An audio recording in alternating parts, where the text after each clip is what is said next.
3 صحابہ کا جنگ تبوک میں میرے آقا جا رہے تھے تو اعلان فرما دیا کہ سارے لوگ چلیں، سب کے اوپر حکم تھا۔ یہ جنگ تبوک کیا ہے؟ تقریباً مدینہ طیبہ سے 900 کلومیٹر دور ہے، اور ایسے حالات میں یہ جہاد کا اعلان تھا جب سخت گرمی کا موسم تھا، سفر لمبا، مسلمانوں کے پاس اس وقت مال کی کمی بہت تھی، اس کو جیش العسرہ بھی کہتے ہیں، تنگی والی جنگ، تنگ دستی والی جنگ۔ ایسے میں امتحان تھا سب کا، سب تو چل پڑے۔ نبی پاک صلی اللہ علیہ وسلم مدینے سے رخصت ہوئے، 3 صحابہ مدینے میں پیچھے رہ گئے۔ وہ تینوں صحابہ میں سے ایک حضرت کعب بن مالک، ایک حضرت مرارہ، ایک حضرت ہلال، یہ مخلص مومنین ہیں، صحابہ ہیں، منافقین کی بات نہیں کر رہا ہوں، سچے صحابی رسول ہیں، لیکن پیچھے رہ گئے، فوج میں شامل نہیں ہو سکے۔ حضور پاک صلی اللہ علیہ وسلم کے ساتھ جانا تھا لیکن جا نہ سکے، سب جوان تھے، سب طاقت والے تھے، سب کے پاس حیثیت تھی، کیوں نہیں گئے؟ دیکھیں، جہاد میں نہ جانے کے لیے کچھ عذر ہے، یا سخت بڑھاپا ہے، یا معذوری ہے، بیماری ہے، تو اس کو مستثنی ہے، اس کے لیے ایکسیپشن ہے، لیکن جس کے پاس کوئی عذر نہیں تھا وہ گھر میں بیٹھا رہا۔ یہ 3 صحابہ ایسے تھے، ان کے پاس عذر تو نہیں تھا لیکن غفلت میں نہیں گئے۔ کس طرح کی غفلت؟ یہ سوچتے ہوئے کہ ابھی مدینے میں ہی ہے، صحابہ حضور کے ساتھ جا رہے ہیں، اٹھ کر کے شامل ہو جائیں گے، جیسے پیچھے کھڑے رہتے ہیں نا، ابھی امام صاحب تو قرات کر رہے ہیں، رکوع میں جانے کے وقت شامل ہو جائیں گے۔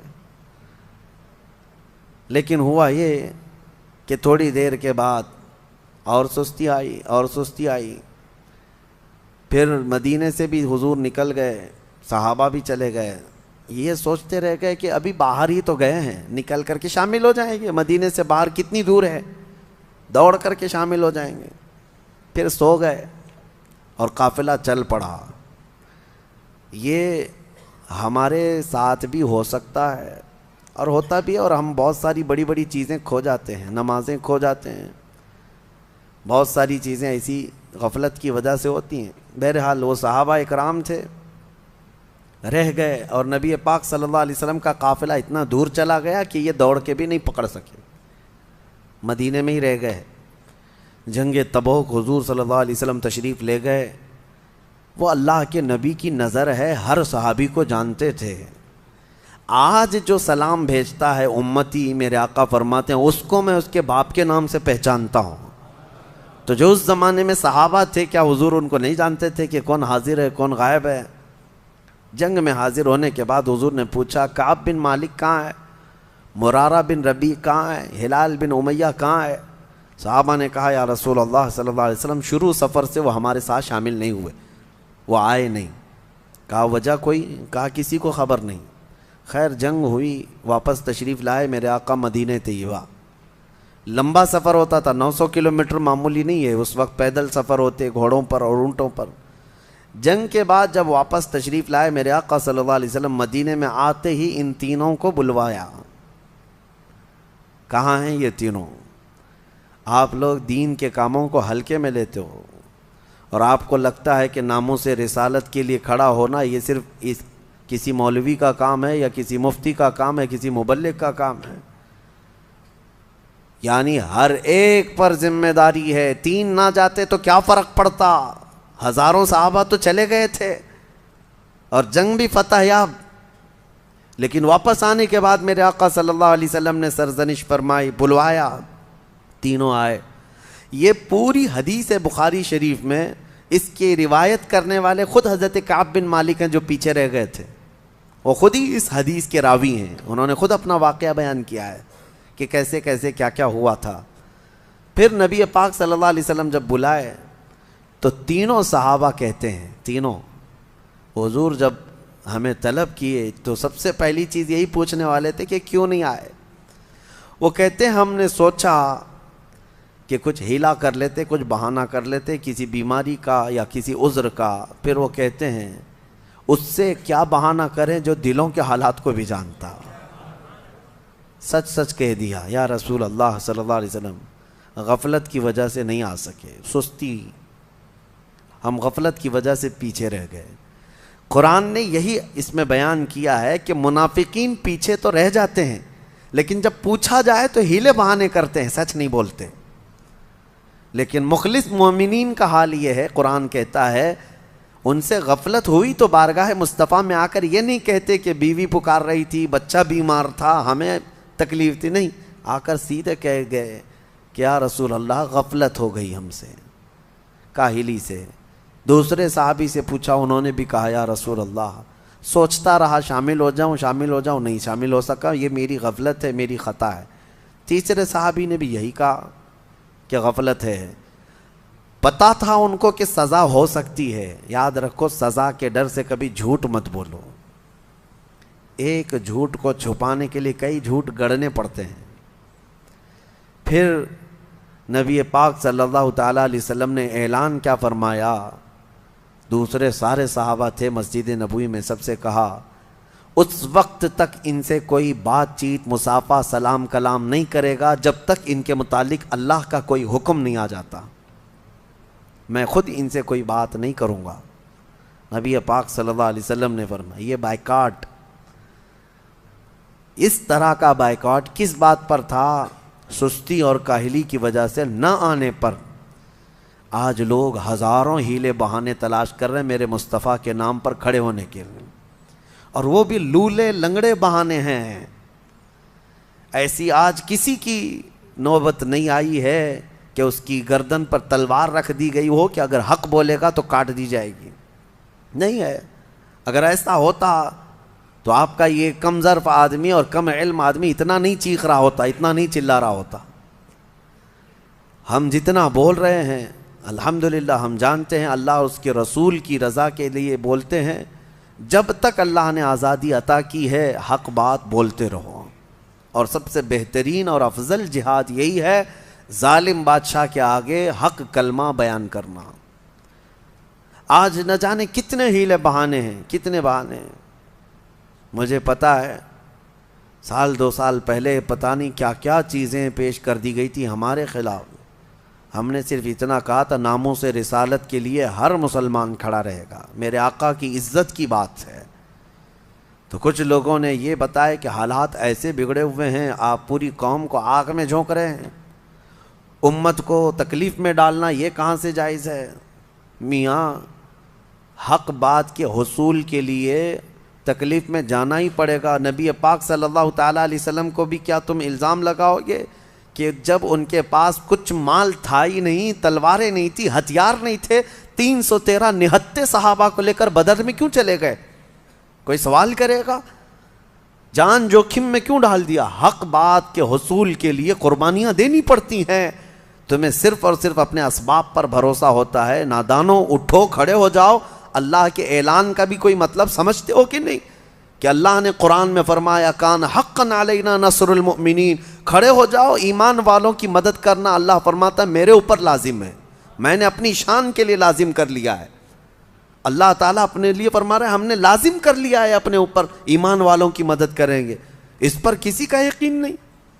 لولے لنگڑے بہانے اس طرح کے یاد رکھو، اس کے لیے میں بات کر رہا ہوں جس کے سامنے تمہیں قیامت کے دن کھڑا ہونا ہے، اسی کی شفاعت کے طلبگار رہو گے۔ کہاں جاؤ گے منہ چھپا کر؟ ان سے جو منہ پھراؤ گے تو کہاں جاؤ گے؟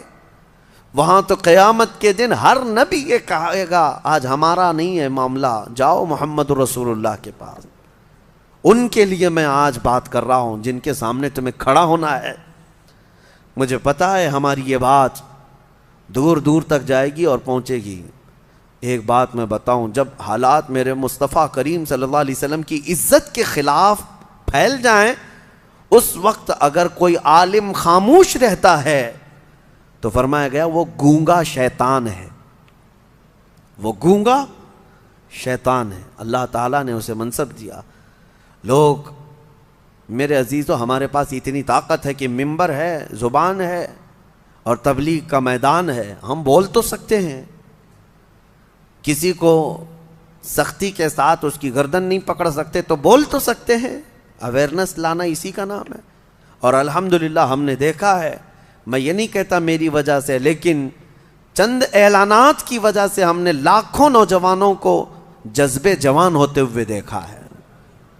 وہ جہاں ہیں ان کے دلوں میں عشق رسول دھڑکتا ہے۔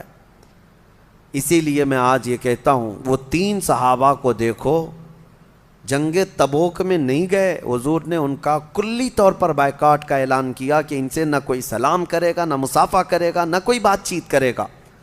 40 دن گزر گئے، وہ آتے تھے مسجد میں نماز پڑھنے کے لیے، حضور ان کی طرف دیکھتے بھی نہیں تھے، ان سے کوئی ایک صحابی بھی بات نہیں کرتا تھا، حتیٰ کہ 40 دن کے بعد حضور نے دوسرا اعلان یہ فرمایا کہ ان کی بیویاں بھی ان کے ساتھ نہیں سوئیں گی۔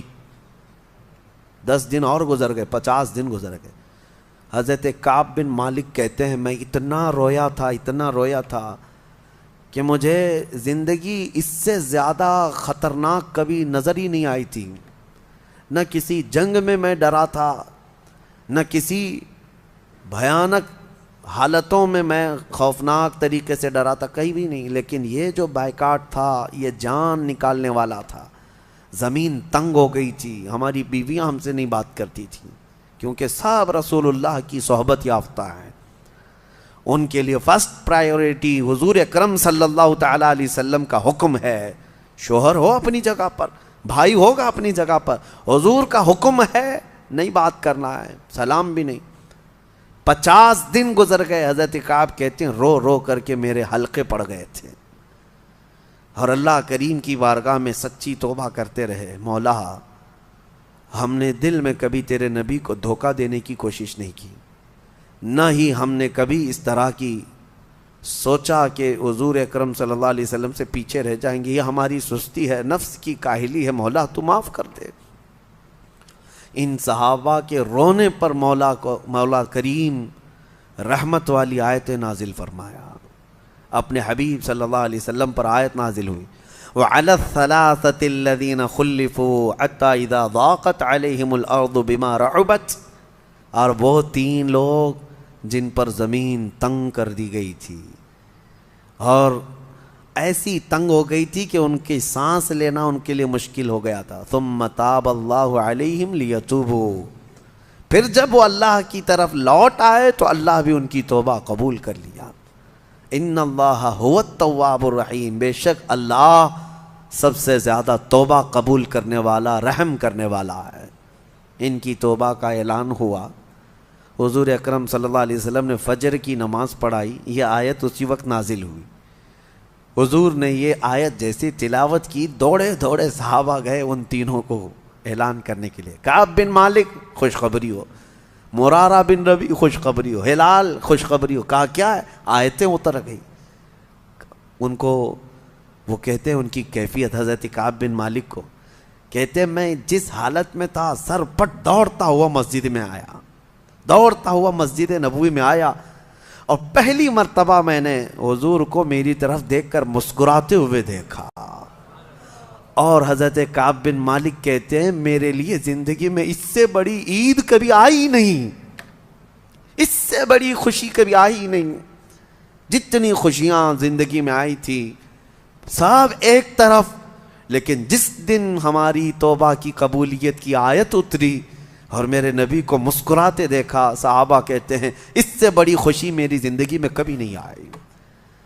نبی پاک صلی اللہ تعالیٰ علیہ وسلم اسی لیے کہا گیا ہے جس کی تسکی سے روتے ہوئے ہنس پڑے، اعلیٰ حضرت نے فرمایا ہے جس کی تسکی سے روتے ہوئے ہنس پڑے، اس تبسم کی عادت پہ لاکھوں سلام۔ وہ دلوں کا قرار ہے، وہ دلوں کا سکون ہے۔ صحابہ اس کے لیے ہر اسٹرگل کرنے کو تیار رہے۔ انہوں نے یہ نہیں کہا کہ حضور نے بائیکاٹ کا اعلان کر دیا ہم خاندان میں کیسے رہیں گے، نہیں، وہ ہمیشہ یہ کہتے رہے یہ ہماری غلطیوں کی سزا ہے۔ 50 دن تک صبر کرنا معمولی بات نہیں، 2 مہینے کا عرصہ گزرنے کو آ گیا تھا، بیویاں نہیں بات کر رہی، بچے نہیں بات کر رہے، گھر والے نہیں بات کر رہے، پڑوسی نہیں مل رہے، صحابہ نہیں مصافحہ کر رہے، خود رسول اللہ نہیں دیکھ رہے ہماری طرف، پھر کیا حالت ہے؟ لیکن ان کے صبر کا اللہ تبارک و تعالیٰ نے ایسا صلہ دیا کہ توبہ قبول تو کر لی، لیکن ان کی توبہ کی قبولیت کو قرآن بنا کر کے قیامت تک کے لیے نازل کر دیا۔ اب قیامت تک مومنین تلاوت تو کرتے رہیں گے، لیکن ساتھ میں یہ بشارت بھی ان کی اس میں ساتھ رہے گی۔ 3 لوگ پیچھے تو رہ گئے تھے، لیکن اتنا روئے کہ اللہ نے ان کی شان میں قرآن میں آیتیں اتار دی۔